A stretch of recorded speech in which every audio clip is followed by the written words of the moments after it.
You're still tuned into the Power Station Energy 100 with myself, Elsa Vitimyani, as your hostess, and with Mr. Daniel Steinman on Econo Chat. Let's talk business with Mr. Daniel Steinman. We are talking GDP. We are GDP growth. We are talking. The question is that what is low base effect? You did elaborate on that, Mr. Steinman. You did give us an example of what it is, but of course, when we go back into history, let's take last year, 2022. Our GDP was 4.6%. Is that a low base effect? That is very much indeed a low base effect. Okay.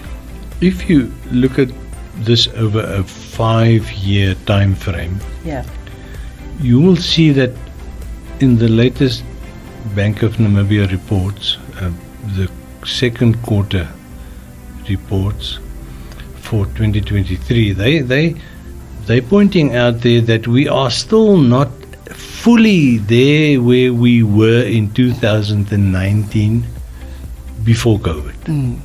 So we lost a big chunk of the economy in 2020. But that wasn't in isolation. The whole world lost a big chunk of the global economy. What was in isolation is what happened from the end of 2016 and got really serious in 2017, 18 and 19. We had 3 years back-to-back of recession. What it means is that for us to say somewhere in 2023, we're now back at pre-COVID level 2019, people say that glibly without thinking twice, but 2019 was actually a very disappointing year, and it was the last of 3 disappointing years in a row. So our base was already low before COVID. And then COVID came and it basically shattered our base. So then 2021 came and I think we had 2.2% growth and everybody was so joyous. Wow, look at this, 2.2%. But they don't realize where we came from.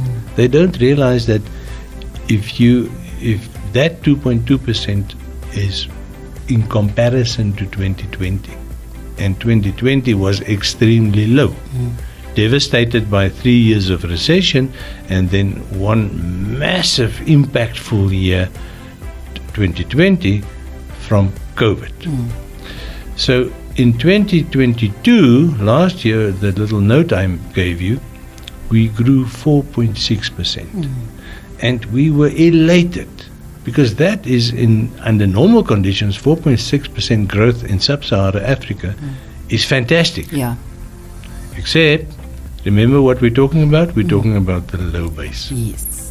And I want to use a classic example that I'm fond of using because most people understand it. In 2009, with the big financial crisis worldwide, the big recession,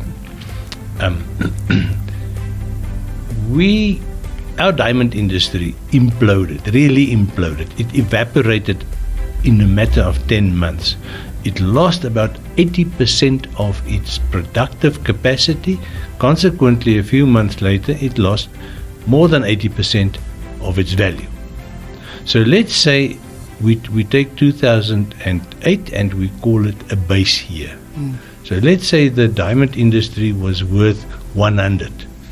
And this is just a figure that I'm choosing as an example to illustrate how you get to a low base and then what happens after that. So let's say in 2008, we call it the base year, we give it a value of 100. In 2009, the diamond industry lost just over 80% of that value. So what is left? 19% in 2000 and at the end of 2009. Now in 2010, the government wakes up. We are all in trouble. We get DPEG, that intervention program with huge stimulus to try and get the economy going again. So at the end of 2010, we get these fantastic stats out of the diamond industry. It's grown by 27% or something. Now, Elsabe, you don't need to be a genius to make the simple calculation. Yeah. If the value was 100, you lost 81, there's 19 left. Now you grow 27. 27 plus 19 is 46. So even after this fantastic growth of 27% in 2010, we're not back to halfway yet. Yeah.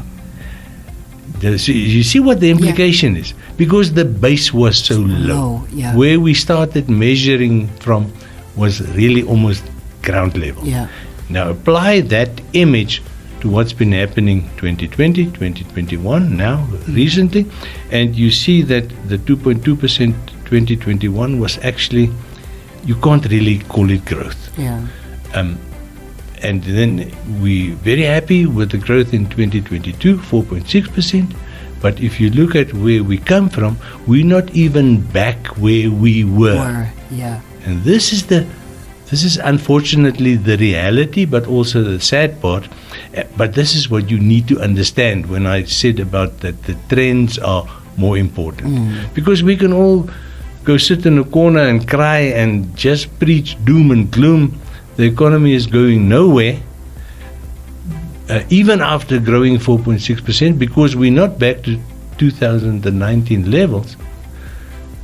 And we can say 2019 was already low because of the recession. Yeah. Or we can rather look at the trend and we can say, the 4.6% in 2022 at least demonstrates to us a turning point. Yeah. Because that's what you want in an economy. When an economy was under duress, you implement certain strategies, and then you want to see the result. So we saw the result last year. So the good thing is, the bad thing is the whole effect of the low base. The good thing is the trend. We have moved beyond the turning point.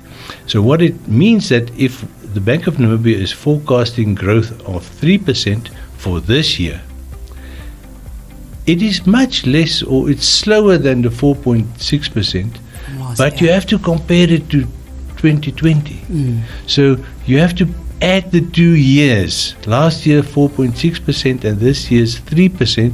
So we are above 7%. We're on our way to 8% growth, not in a single year, but compared to the COVID time, or at least to 2021. And this gives you a bit of perspective, because you just say, now it's slowing. It was 4.6, now it's going to 3, next year 2.9. Remember, against what we're measuring, the low base. So you actually have to put them all together. It means that 3 years after COVID, it would be 4.6 plus 3, it's 7.6, plus 2.9, it is 10.5. Yeah. So what it tells you is that somewhere next year, we will be back more or less to a level of normal growth. Okay. And the reason why I say that is because since COVID, the growth would have been more than 10%. And that in COVID, remember, we lost about 9%. Yeah. So you see, it's actually very simple. You must just see the bigger picture. It is quite simple. Yeah. Oh, well, you explained it well enough to make it simple. But on that note, let's just quickly go for a short break. And once we come back, we will have our last short discussion on GDP growth.